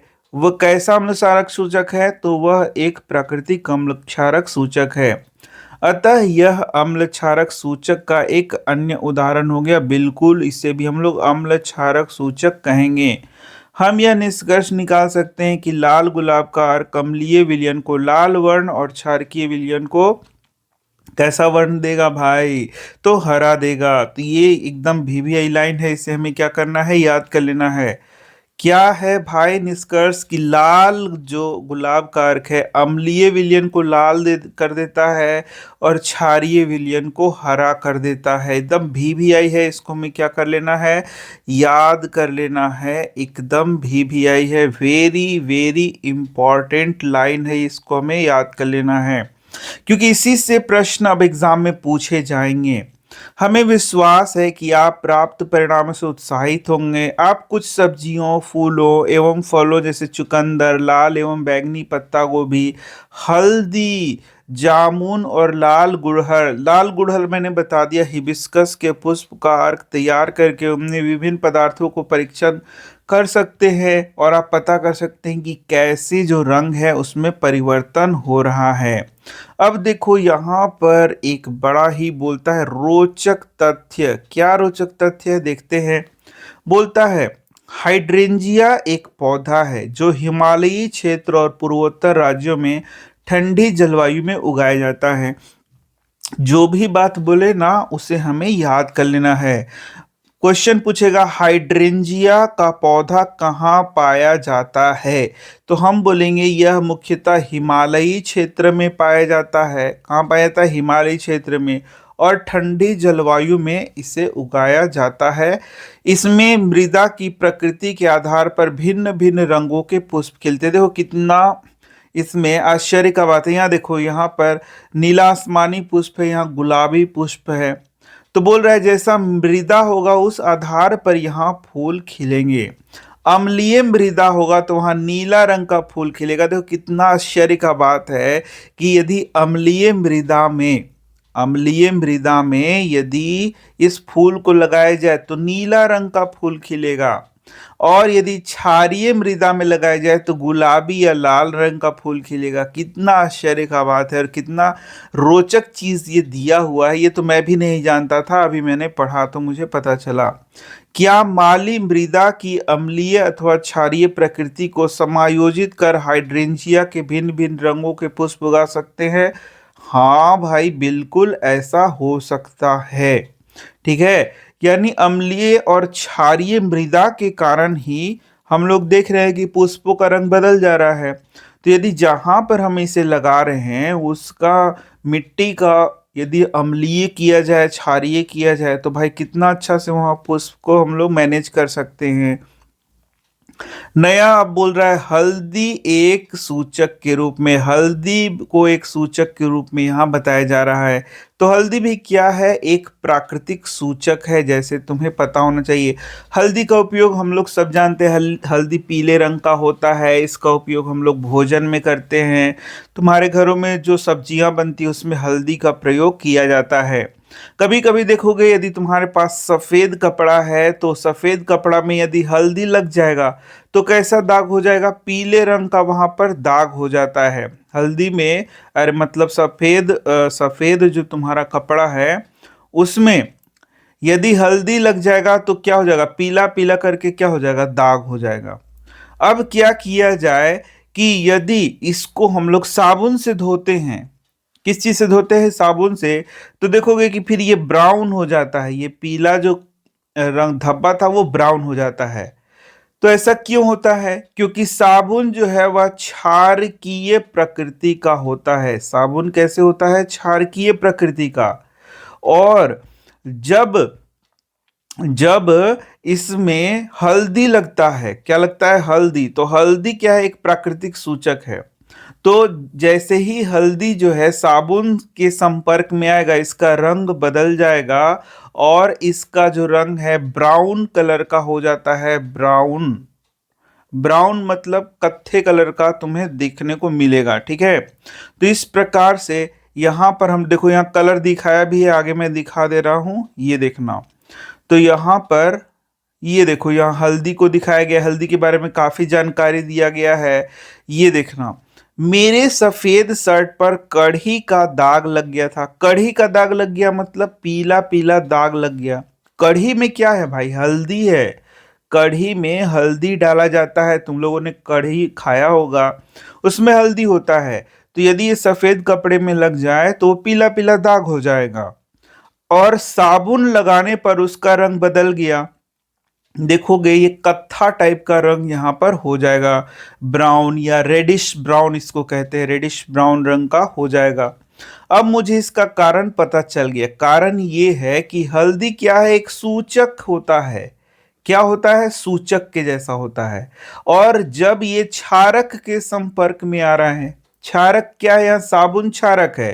तो क्षारक के जैसे ही संपर्क में आ रहा है, इसका रेडिश ब्राउन कलर जो है सो चेंज हो जा रहा है। इस प्रकार से हल्दी क्या हो गया? एक सूचक की तरह कार्य करता है। तो इससे काफी सारे प्रश्न तुमसे पूछे जाएंगे और मुझे उम्मीद है देखो इस तरीके का कलर तुम्हारा आ जाएगा। ठीक है, यहाँ हल्दी है। हल्दी में यदि हम लोग यहाँ साबुन का सॉल्यूशन यूज करें तो इस प्रकार का ब्राउन जो कलर दिख रहा है, रेडिश ब्राउन, वो कलर तुम्हें देखने को मिलेगा। चलो अभी बहुत चीज पढ़ना है। अभी ऐसा थोड़ा ना कि इतना सा पढ़ लिया तो हो गया। अभी बहुत सारा चीज इसके बारे में हमें पढ़ना है। चलो हम लोग इसको पढ़ते हैं अच्छे तरीके से, एकदम बहुत बढ़िया तरीके से। हमने क्रियाकलाप 2.1 में नीले और लाल लिटमस पत्र का उपयोग किया है। बिल्कुल, नीला और लाल लिटमस पत्र हम लोगों ने क्यों उपयोग किया है? नीला लिटमस पत्र और लाल लिटमस पत्र हम लोगों ने बोला कि ये एक सूचक है। क्या है? सूचक, जो सूचना देता है कि कौन सा पदार्थ अम्ल है, कौन सा पदार्थ क्षारक है। कैसे सूचना देता है? रंग बदल जाता है। कैसे रंग बदलता है वो हम लोगों ने पहले पढ़ लिया है अभी। क्या आप कुछ अन्य प्राकृतिक सूचकों के द्वारा भी कागज की पट्टियां बना सकते हैं? निम्नलिखित क्रियाकलाप कर जानने का प्रयास कीजिए। तो अभी तो भाई हम लोगों ने बहुत सारे सूचक के बारे में पढ़ लिया। कौन कौन सा सूचक पढ़ लिया? हाइड्रेंजिया है, ये भी सूचक होता है। लाल गुड़हल भी सूचक होता है। हल्दी भी सूचक है। जामुन भी सूचक है। अभी हम लोगों ने लाल गुलाब की पंखुड़ी भी पढ़ ली, वो भी क्या है? सूचक है। मतलब बहुत सारे चीजों को सूचक के रूप में उपयोग करते हैं, या सही नाम है अम्ल क्षारक सूचक के रूप में यूज करते हैं। इंग्लिश में से एसिड बेस इंडिकेटर भी कहते हैं। चलो यहां बोलता है क्रियाकलाप, अब बोल रहा है 2.5। आइए बनाएं। किसी पात्र अथवा पेट्री डिश में 1 चम्मच हल्दी लीजिए, इसमें थोड़ा पानी मिलाकर लेप बना लीजिए। आप चाहे तो कच्ची हल्दी का एक टुकड़ा पीस कर भी उपयोग कर सकते। तो मतलब हल्दी को हम लोग को उपयोग करना है और हल्दी को सूचक के रूप में हम लोग बना सकते हैं। हल्दी के लेप में फिल्टर पत्र का एक टुकड़ा सावधानी पूर्वक डुबाइए जब तक कि यह पीले रंग का ना हो जाए। कागज भी हम लोग यूज कर सकते हैं। इसे बाहर निकालिए और सूखने दीजिए। इस पीले कागज का पतली पट्टियों में काट लीजिए। हल्दी पत्र के रूप में उपयोग किया जा सकता है। फिर से बोल रहा है वयस्क कोई है तभी करना। देखो ये हल्दी पत्र हम लोगों ने बना लिया। अब ये जो हल्दी पत्र है क्या है? यह एक सूचक है। इसमें जैसे ही हम लोग साबुन के सॉल्यूशन से कुछ लिखेंगे, जैसे कि यहाँ पर लिख देंगे मेरा नाम, मेरा नाम। देखो ये जो मैं लिख रहा हूँ साबुन के सॉल्यूशन से लिख रहा हूँ, लेकिन इसका रंग रेडिश ब्राउन होते जा रहा है। मेरा नाम हरी सर है, हरी सर है। तो इस तरीके से हम लोग यदि इसमें कुछ लिखेंगे तो वो उभर करके यहाँ पर आ जाएगा। किस चीज से लिख रहे हैं? साबुन के सोप सॉल्यूशन से लिख रहे हैं। और ये रंग इसका बदल क्यों रहा है? क्योंकि सोप सॉल्यूशन जैसे ही हल्दी से मिलता है वो रेडिश ब्राउन कलर का हो जाता है। तो इस तरीके से तुमने देखा कि यहाँ पर ये क्षारक को सूचित करता है क्योंकि साबुन का सॉल्यूशन क्या है? एक क्षारक है। बिंदुपाती की सहायता से, ड्रॉपर की सहायता से किए गए प्रत्येक प्रतिदर्श की एक एक बूंद को हल्दी पत्र पर भिन्न भिन्न पत्तियों पर डालिए। तो हम लोग देखेंगे जो क्षारक होता है यानी साबुन का जो विलयन होगा उसमें ये जो कलर है वो क्या हो जाएगा? चेंज हो जाएगा और कलर रेडिश ब्राउन हो जाएगा। आपने क्या अवलोकन किया? क्या सभी प्रतिदर्शों से हल्दी पत्र का रंग परिवर्तन हो जाता है? उन प्रतिदर्शों को समूहीकृत कीजिए जो हल्दी पत्र का रंग परिवर्तित नहीं करते हैं। तो हम लोग यहाँ पर देखेंगे कि जो क्षारीय प्रकृति के पदार्थ हैं उनका रंग तो परिवर्तित कर देता है, लेकिन जो अम्लीय हैं अथवा जो उदासीन है उनका कोई रंग में परिवर्तन हमें नहीं पता चला। इसका मतलब है कि इस हल्दी पत्र के द्वारा हम लोग क्षारीय पदार्थों को पहचान सकते हैं, यानी ये हल्दी पत्र क्षारीय पदार्थों को सूचित करता है कि भाई वो कौन सा पदार्थ क्षारीय है। अवलोकनों के आधार पर हम यह निष्कर्ष निकाल सकते हैं कि हल्दी पत्र का उपयोग क्षारीय प्रकृति के पदार्थों के परीक्षण के लिए किया जा सकता है, तथापि इससे अम्लीय पदार्थों और उदासीन पदार्थों के मध्य भेद नहीं किया जा सकता। यानी कि जो अम्लीय पदार्थ हैं और जो उदासीन पदार्थ हैं उसका हम लोग भेद नहीं कर सकते हैं। एकदम VBI क्वेश्चन ये भी है कि क्या अम्लीय पदार्थ और उदासीन पदार्थ को हल्दी पत्र से हम लोग पता कर सकते हैं? तो आंसर है नहीं, हल्दी पत्र से हम लोग तो इसको पता नहीं कर सकते। अब देखो हल्दी के बारे में बहुत सारे रोचक तथ्य बताए गए हैं। हल्दी बहुत ज़्यादा इम्पॉर्टेंट है हमारे शारीरिक स्वास्थ्य के लिए, भी तुम्हें जानना चाहिए। तो देखो यही रोचक तथ्य यहाँ पर बताया गया है। ये कुछ बहुत इंपॉर्टेंट जानकारी है जिसे हमें अवश्य ही जानना चाहिए। हल्दी को स्वर्णिम मसाला कहा जाता है, ये बात देखो याद कर लेना है। स्वर्णिम क्यों कहा जाता होगा? क्योंकि ये स्वर्ण के जैसा है, पीला पीला है ना, इसलिए स्वर्णिम मसाला कह रहा है। हल्दी अदरक कुल की एक सदस्य है, यानी अदरक के जाति का ही एक सदस्य है हल्दी जो है।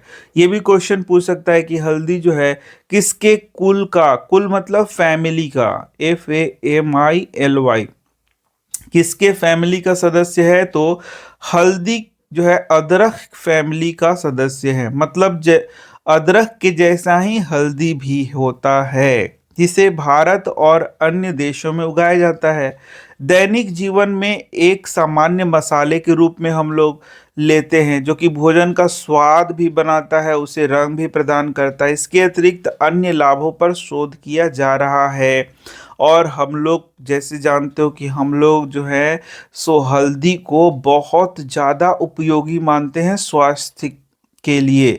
तो आयुर्वेदिक चिकित्सा पद्धति में हल्दी को अनेक स्वास्थ्य लाभ प्रदान करने वाला माना जाता है एवं इसका उपयोग सामान्यतः अनेक पारंपरिक घरेलू उपचार में भी किया जाता है। और साथ ही यदि हम लोग इसका उपयोग मसालों में कर रहे हैं, प्रतिदिन कर रहे हैं, तो क्या होगा, ये हमारे शरीर में बहुत सारे फायदे करता है और इसे हमें जरूर खाना चाहिए अपने भोजन में। अश्विन ने गुरु पूर्णिमा के दिन अपने शिक्षक के प्रति आभार प्रकट करने के लिए एक शुभकामना पत्र बनाया। तो बच्चों तुम भी मेरे लिए, मैं भी तुम्हारा एक शिक्षक हूँ, भले ही ऑनलाइन पढ़ा रहा हूँ, मेरे लिए तुम भी अपना आभार प्रकट कर सकते हो। देखो ये नया चैनल है तो हमारे चैनल को सब्सक्राइब कर लो, लाइक का बटन दबा देना और अपने दोस्तों को शेयर करके एक आभार प्रकट कर सकते हो। उसने श्वेत कागज पर हल्दी का लेप लगाया, सुखाया। तालिका 2.4 में परीक्षण किए गए विलियनों में से उसने 1 विलियन का उपयोग किया, यानी किसी क्षारक का उपयोग किया। और क्षारक का उपयोग करके उसने ये सारी चीजें लिखी। तो क्षारक का उपयोग करके जैसे ही लिखोगे रेडिश ब्राउन कलर का अपने आप हो जाएगा। अपनी शुभकामनाएं शिक्षक की मातृभाषा ओडिया भाषा में लिखा, शुष्क कागज पर लिखा। संदेश लिखने के लिए किसी विलयन का उपयोग किया जा सकता है। किस विलयन का उपयोग किया जाता है? तो हम बोलेंगे क्षारक का यूज किया जाता है, कोई भी क्षारक वाले विलयन को, जैसे सोप सॉल्यूशन हम लोगों ने यूज किया था। शिक्षक ने इस अवधारणा पर आधारित रचनात्मक प्रयोग के लिए अश्विन की सराहना की। क्या ऐसे कुछ पदार्थ है जिनका गंध अम्लीय अथवा क्षारकीय पदार्थ मिलने पर परिवर्तित हो जाता है? बिल्कुल ऐसा होता है और इसके बारे में भी हम लोग यहाँ पढ़ेंगे, जैसे तुम देख सकते हो। तो हमारा नेक्स्ट जो पॉइंट है वह है घ्राण सूचक। घ्राण सूचक किसे कहते हैं, ये क्वेश्चन तुम्हारा बनेगा कि घ्राण सूचक भाई क्या है। तो हम लोग बोलेंगे बहुत सारे ऐसे पदार्थ होते हैं जिसको अम्ल में डाला जाएगा तो उसका गंध अलग होगा, और क्षारक में डालने पर उसका गंध अलग होगा। यानी उसका गंध से फिर हम लोग पता कर लेंगे कि कौन सा पदार्थ अम्लीय है, कौन सा पदार्थ क्षारकीय है। इसीलिए उसे घ्राण सूचक कहते हैं, या हम लोग गंधीय सूचक कहते हैं, या अल्फैक्टरी इंडिकेटर के नाम से भी इसको हम लोग जानते हैं। तो इस तरीके से यह भी क्या है, एक सूचक है। और चलो अब इसके कुछ उदाहरण को भी हम लोग पढ़ते हैं। अब हमें गंधीय सूचक का उदाहरण याद करना है। तो गंधीय सूचक का उदाहरण क्या होता है, जैसे प्याज हो गया, लौंग हो गया, इसी के साथ वेनिला हो गया। ये सब क्या है, ये सब गंधीय सूचक के उदाहरण है, इसे भी हमें याद रखना है। अब यहां पर बोलता है क्रियाकलाप 2.6, आइए जांच करें। एक पात्र में कुछ बारीक कटे हुए प्याज लेना है, साथ ही इसमें साफ सूती वस्त्र की अथवा निस्यंदक पत्र की कुछ पट्टियां भी डाल देना है। मतलब बारीक कटा हुआ प्याज लेना है और उसी में हमें सूती वस्त्र का कुछ टुकड़ा डाल देना है, या निस्यंदक पत्र जो फिल्टर पेपर होता है उसका कुछ पट्टी डाल देना है। पत्र को कसकर बंद कर देना है और रात भर के लिए इसे हमें छोड़ देना है। पात्र से सूती वस्त्र या निस्यंदक पत्र की 2 पट्टियां निकालिए और उनकी गंध की जांच कीजिए। अब देखो, अब ये जो निस्यंदक पत्र है हमारा, जो उसके अंदर हम लोगों ने डाला था, या जो सूती वस्त्र जो हम लोगों ने उसमें डाला था, उसका टुकड़ा जो था, वह क्या हो गया, एक सूचक की भांति अब कार्य करेगा। उसका गंध को हमें सूंघ लेना है। तुम उसका गंध कैसा पाओगे, तो उसका जो गंध होगा वह प्याज के जैसा होगा। अब क्या करना है, इन्हें स्वच्छ सतह पर रखिए और एक पट्टी पर इमली का पानी यानी कि अम्ल को हमें डालना है, ठीक है। और दूसरा पट्टी पर बेकिंग सोडा, इसका मतलब है कि हमें क्षारक को डालना है। समझ में आ रहा है हम लोग क्या कर रहे हैं, हम लोग यहाँ अम्ल और क्षारक का टेस्ट कर रहे हैं। अब देखोगे कि यहाँ पर जो अम्ल है, क्षारक है, जब उसको इस प्याज के द्वारा, देखो प्याज का सारा गंध किस में आ गया है, प्याज का सारा गंध आ गया है उस कपड़े में। और उस कपड़े में जब हम लोग अम्ल डालेंगे, क्षारक डालेंगे, तो क्या होगा, तो हम देखेंगे कि उसका जो गंध है वह बदल जाता है। इसका मतलब अम्ल में डालने पर वो जो प्याज है उसका गंध कुछ और होता है, क्षारक में डालने पर उसका गंध कुछ और होता है। इस प्रकार से हम पता लगा लेते हैं कि कौन सा अम्ल है और कौन सा क्षारक। क्या आपने प्याज के टुकड़ों में तैयार की गई पट्टियों पर इमली का पानी और बेकिंग सोडा का विलयन डालने से पूर्व एवं पश्चात आने वाले गंध में किसी परिवर्तन का अनुभव किया? आंसर है हाँ, हमने किया। जब प्याज में हम लोगों ने कपड़े को डाला था तो वो प्याज का गंध आ रहा था, लेकिन जब हम लोगों ने अम्ल डाला तो उसका गंध बदल गया, क्षारक डाला तो भी उसका गंध बदल गया। इस प्रकार से हमने देखा कि अम्ल और क्षारक का यहाँ पर गंध बदल जा रहा है, यानी इसे हम क्या बोलेंगे, गंधीय सूचक बोलेंगे, ठीक है। इसका मतलब जो प्याज हो गया वह क्या हो गया, गंधीय सूचक हो गया। या घ्राण यहाँ वर्ड यूज किया है, घ्राण सूचक के नाम से इसको जानेंगे। देखो ये घ्राण वर्ड यूज किया है, इस घ्राण सूचक इसको बोलेंगे। इसी प्रकार अन्य अम्लीय और क्षारीय पदार्थों के साथ गंध में परिवर्तन का परीक्षण कीजिए और अपने अवलोकनों को अभिलेखित कीजिए। तो इस तरीके से हम देखेंगे कि अम्ल और क्षारक दोनों में ये जो हमारा नया सूचक हमने बनाया वो गंध में परिवर्तन कर देगा, इसीलिए इसे हम गंधीय सूचक कहेंगे। अब आ गया वैज्ञानिक से परिचय। ये सब जो छोटे छोटे बॉक्स दिख रहे हैं ये भी बहुत ज़्यादा इम्पॉर्टेंट है। मैंने क्या बोला, हमें हर एक लाइन को पढ़ना है, हर एक लाइन को अच्छे से समझना है, इसीलिए हम लोग बहुत अच्छे से इसको पढ़ेंगे। बोलता है आचार्य प्रफुल्ल चंद्र रे, पीसी रे, पीसी रे का ही पूरा नाम क्या है, प्रफुल्ल चंद्र रे, को आधुनिक भारतीय रसायन विज्ञान के जनक के रूप में जाना जाता है। अब बताओ ये कितना इंपॉर्टेंट ऑब्जेक्टिव हो सकता है। क्वेश्चन बोलेगा कि आधुनिक भारतीय रसायन विज्ञान का जनक कौन है, तो आंसर हम क्या लिखेंगे, ये हैं प्रफुल्ल चंद्र रे या पीसी रे भी इसको हम लोग लिख सकते हैं। उन्होंने यूनाइटेड किंगडम से रसायन विज्ञान में डॉक्टरेट की उपाधि प्राप्त की और भारत लौट आए।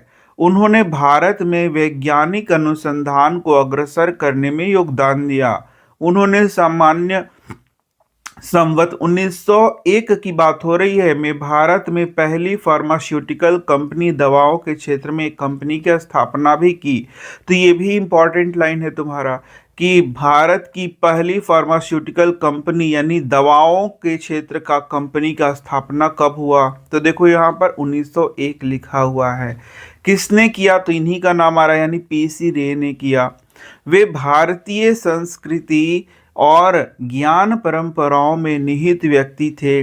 भारत में रसायन विज्ञान के इतिहास पर अपने लेखन के माध्यम से उन्होंने आधुनिक जगत में प्राचीन भारतीय वैज्ञानिकों की उपलब्धियों और विशेषताओं पर भी प्रकाश डाला। समाज सुधारक रे यानी ये समाज सुधारक भी थे, ने शैक्षणिक संस्थानों में शिक्षा के माध्यम के रूप में मातृभाषा के उपयोग का समर्थन किया। अब बताओ यही लाइन तुम्हारे एग्जाम में आएगा, बोलेगा किस वैज्ञानिक ने शैक्षणिक संस्थानों में शिक्षा का जो माध्यम होता है उसको मातृभाषा के रूप में समर्थन किया था। तो इसका उत्तर है ये थे, कौन थे भाई, पीसी रे यानी आचार्य प्रफुल्ल चंद्र रे, इन्हीं का नाम हमें याद कर लेना है। इस तरीके से छोटे छोटे जो इन्फॉर्मेशन है उसको भी हमें देखते चलना है, याद कर लेना है, क्योंकि ये भी एग्जाम के लिए क्या है, बहुत ज़्यादा इम्पॉर्टेंट है। अब हमारा आ गया नेक्स्ट टॉपिक, क्या होता है जब अम्लीय पदार्थों को क्षारीय पदार्थों के साथ हम लोग मिलाते हैं। यानी अब हमारा एक नया टॉपिक है और इसमें बोल रहा है कि क्या होगा यदि अम्ल और अम्ल को हम लोग क्षारक में मिला देंगे। तुम्हारे बुक में क्षार लिखा हुआ है, इसको क्षारक भी कहेंगे। अम्ल को जब क्षारक में मिलाएंगे तो क्या होगा, तो हम लोग जानते हैं कि जब अम्ल को क्षारक पे मिलाते हैं तो लवण एक बनता है और साथ में जल का निर्माण होता है, और इस अभिक्रिया को हम लोग उदासीनीकरण प्रक्रिया कहते हैं। उदासीनीकरण, तो इसमें होता क्या है, यदि अम्ल को क्षारक में मिलाया जाता है तो अम्ल क्षारक के प्रभाव को तथा क्षारक जो है वह अम्ल के प्रभाव को समाप्त कर देता है, या बोले ये एक दूसरे के प्रभाव को समाप्त कर देते हैं, या बोले उदासीन कर देते हैं। सही वर्ड है उदासीन कर देते हैं। अम्ल क्षारक के प्रभाव को उदासीन कर देता है, क्षारक अम्ल के प्रभाव को उदासीन कर देता है, और इस प्रकार इस अभिक्रिया को हम लोग उदासीनीकरण अभिक्रिया के नाम से भी जानते हैं। चलो यहाँ पर भी यही चीज दिखाया जा रहा है। आइए निम्नलिखित प्रयोग द्वारा इसकी जांच करें। क्या बोलता है, ध्यान से देखो। एक परख नली है, उसमें नींबू का रस का 1 बूंद डालना है और उसमें पानी का लगभग 20 बूंद डालना है। इससे रंग का अवलोकन करना है। तो नींबू तो तुम जानते ही हो, नींबू का रस लेना है और उसमें थोड़ा सा पानी मिलाना है। अब तुम जरा बताओ नींबू कैसा हुआ, अम्लीय हो जाएगा। नींबू कैसा होगा, अम्लीय। ठीक है। अब यदि ये अम्ल है तो इसमें यदि नीला लिटमस पत्र डालेंगे तो क्या होगा, जल्दी से बता दो। तो नीला लिटमस पत्र नहीं डालना, नीला लिटमस विलियन डालना है। ये विलियन के रूप में भी लिटमस होता है, तो ये विलियन डालना है। तो हम बोल देंगे यह लाल हो जाएगा। कैसा हो जाएगा, लाल हो जाएगा। जैसा यहाँ तुम देख सकते हो, यहाँ पर नींबू हम लोगों ने लिया था। नींबू चूंकि अम्ल है, अम्ल में हम लोग नीला लिटमस को डालेंगे तो ये क्या हो जाता है, लाल हो जाता है। इससे पहचान हो गया कि भाई यहाँ पर अम्ल है। क्या आपको रंग में परिवर्तन दिखा है, बिल्कुल भाई ये लाल हो गया। इस परख नली में सावधानी पूर्वक बिंदुपाती की सहायता से अब चूने का पानी हमें धीरे धीरे डालना है, इसे भली भांति हिलाना है। अब देखो इसी में हम लोगों को क्या करना है, धीरे धीरे चूना का पानी हम लोगों को इसमें डालना शुरू करना है। यहाँ पर ये जो हुआ, इसी में हमें चूना का पानी धीरे धीरे बूंद बूंद करके डालते जाना है। क्या आप क्या अवलोकन करते, क्या विलयन का रंग में कोई परिवर्तन होता है? तो शुरू में तो ऐसा कोई परिवर्तन नहीं होगा, लेकिन धीरे धीरे जब कुछ बूंदें डालेंगे तो हमें रंग में परिवर्तन दिखाई देगा। और एक अवस्था आती है जब विलयन का रंग लाल से नीला हो जाता है। ये विलयन कैसा हो जाएगा? नीला हो जाएगा। अब उपरोक्त विलयन में पुनः नींबू का रस का एक बूंद डालिए। अब इसमें फिर से हम लोग क्या करेंगे, विलयन में एक बूंद नींबू डालेंगे तो फिर ये कैसा हो जाएगा? लाल हो जाएगा। ये परीक्षण कहता है कि ये जो अम्ल था, जब इसमें हम लोगों ने क्षारक डाला, यानी कि जो चूने का पानी डालना शुरू किया, तो क्या होता है, ये जो विलयन था ये उदासीन हो जाता है, उदासीन। और इस कारण से इसका लाल रंग हट जाता है। मैंने क्या बताया, शुरू में हमारे पास अम्ल था, धीरे धीरे करके उसमें हम लोग क्षारक डालते जा रहे हैं यहाँ पर। तो अम्ल में हम लोगों ने एक और चीज डाला था और वह था नीला लिटमस। तो ये पूरा लाल हो गया था। ये कैसा था? लाल। ये लाल रंग का था। लेकिन जैसे ही हम लोग क्षारक डालना शुरू करते हैं, इसका लाल रंग गायब हो जाता है। अब यही प्रश्न है कि क्षारक डालने पर लाल रंग क्यों गायब हो जाता है? तो हम बोलते हैं जो क्षारक है अम्ल के प्रभाव को समाप्त करते जाता है, उदासीन करते जाता है। इस कारण से इसका लाल रंग यहाँ पर देखो समाप्त हो गया। यानी कि अब यहाँ पर उदासीन विलयन ये हो जाएगा। लेकिन फिर से इसमें हम नींबू डाल देंगे, फिर से नींबू डालेंगे तो नींबू का जो मात्रा है वह बढ़ जाएगा। नींबू का मात्रा जैसे ही बढ़ेगा, यह धीरे धीरे फिर से अम्लीय होता चला जाएगा, यानी अम्ल की मात्रा इसमें बढ़ जाएगी। तो जैसे जैसे अम्लीय होगा फिर से ये लाल होना शुरू हो जाएगा। इस पर हम लोग ये अनुमान लगा सकते हैं कि जो क्षारक है वह अम्ल पर कुछ प्रभाव उत्पन्न करता है, जिसे हम लोग उदासीनीकरण कहेंगे। या इसको उल्टा भी कह सकते हैं कि जब अम्ल और क्षार एक दूसरे से मिलते हैं तो एक दूसरे के प्रभाव को वो उदासीन कर देते हैं, और इसे हम लोग उदासीनीकरण कहते हैं। तुमने देखा होगा कि जब हमें एसिडिटी होता है, एसिडिटी में क्या होता है, हमारे जो हमारा जो स्टमक है उसमें एसिड की मात्रा बढ़ जाती है। तो हम लोग क्या करते हैं, कुछ क्षारक का उपयोग करते हैं, तब हमारा एसिडिटी क्या हो जाता है? शांत हो जाता है।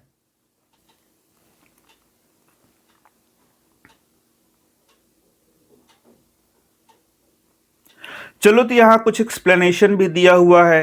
प्रारंभ में जब नींबू के रस के विलयन में नीले लिटमस विलयन को डाला जाता है तो भाई वो लाल हो जाएगा। क्यों लाल होगा? क्योंकि अम्ल में डाला गया।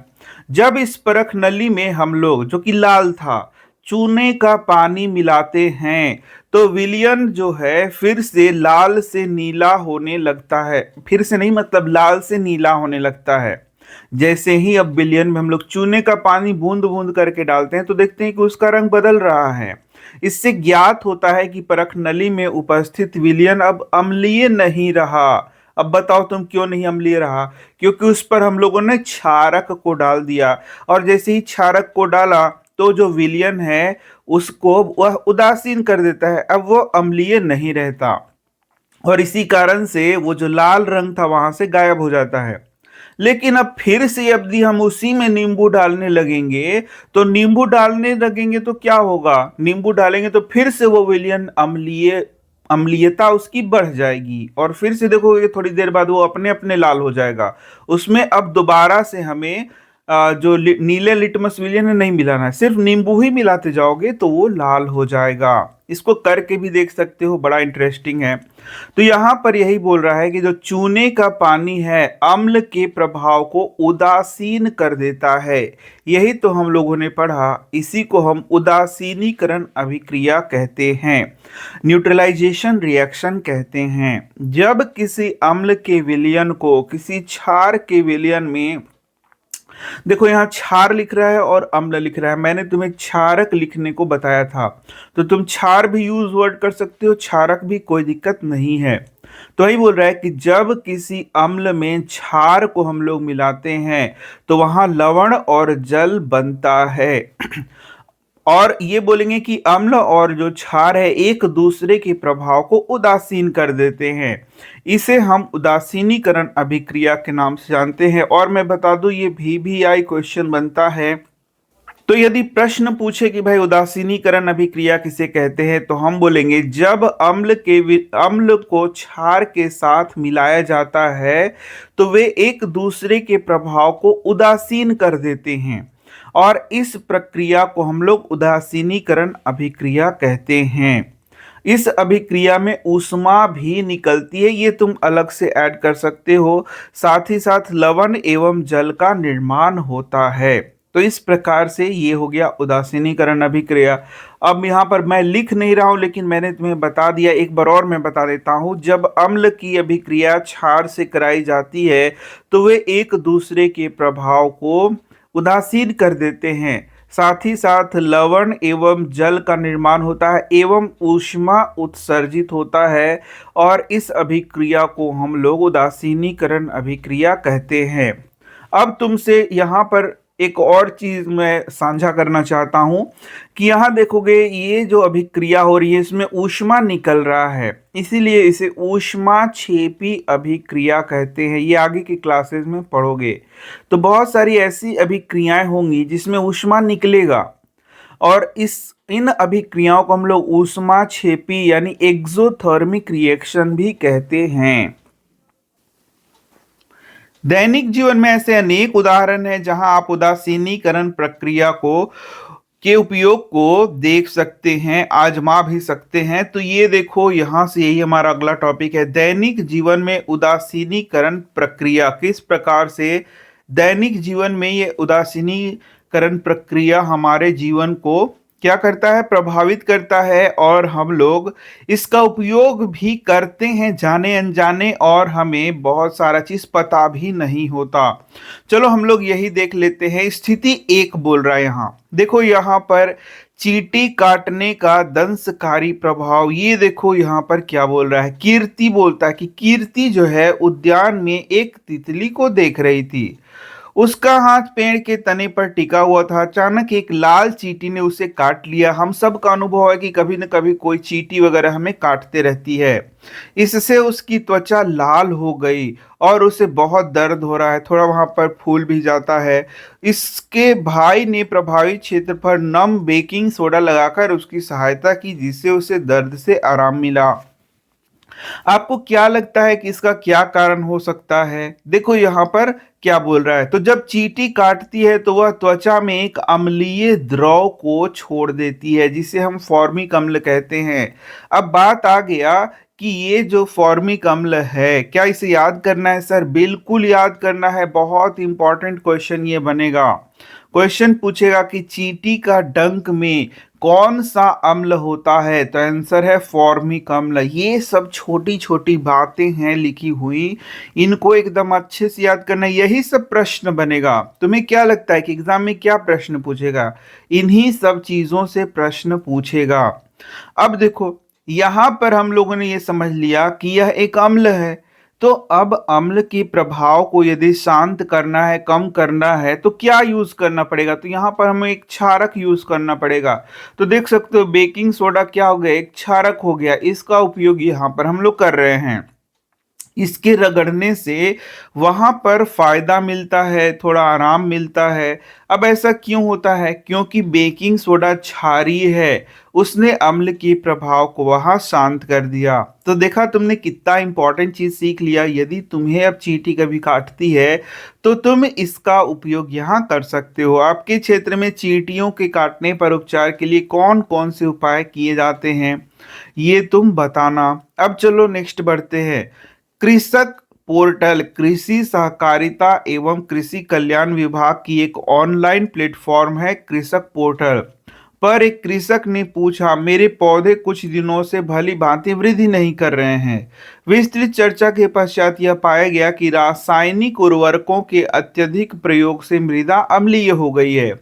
यहाँ ध्यान देना, यहाँ पर बताया जा रहा है कि कभी कभी जो हमारा मृदा है, मृदा मतलब मिट्टी, मिट्टी अम्लीय या क्षारकीय भी हो सकता है। और जो पौधे हम लोग लगा रहे हैं वो भी इससे प्रभावित होते हैं। इसका मतलब जो पौधे हम लोग जिस मिट्टी में लगा रहे हैं वह मिट्टी अम्लीय है या क्षारीय है, उस पौधे को प्रभावित कर सकता है, उसके विकास को प्रभावित कर सकता है, उसके ग्रोथ को प्रभावित कर सकता है, उसके बढ़ने को प्रभावित कर सकता है। इसका मतलब मृदा का, मिट्टी का अम्लीय अथवा क्षारीय होना भी बहुत बड़ी बात होती है। तो यदि हमारा मृदा अम्लीय हो गया, किसी प्रकार से हमें पता चल गया, कैसे पता चलेगा? इसकी जांच कराई जा सकती है। तो क्या करेंगे जरा बताओ? तो यदि अम्लीय हो गया तो किसी क्षार का उपयोग करेंगे, मान लो इसमें चूना वगैरह डाल देंगे, तो फिर ये अम्लीयता इसकी समाप्त हो जाएगी। रासायनिक उर्वरक पौधों को उन्नत प्रकार के विकसित करने के लिए मृदा में मिलाए जाने वाले पदार्थ होते हैं। मृदा के उपचार हेतु कृषक को क्या सुझाव दिया जा सकता है? यहाँ एक दो और बातें हम लोग सीख लेंगे। यहाँ अम्लीयता की बात करी, इसी से रिलेटेड कुछ चीज सीख रहे हैं। तो क्वेश्चन पूछ रहा है कि मृदा की अम्लीयता क्यों बढ़ी? तो इसका आंसर है क्योंकि उसमें रासायनिक उर्वरक डाला गया। नया क्वेश्चन बनता है कि ये उर्वरक क्या होते हैं? तो ये जो उर्वरक होते हैं इसको कृत्रिम खाद भी कह सकते हो, यानी मानव निर्मित खाद भी हम लोग कह सकते हैं।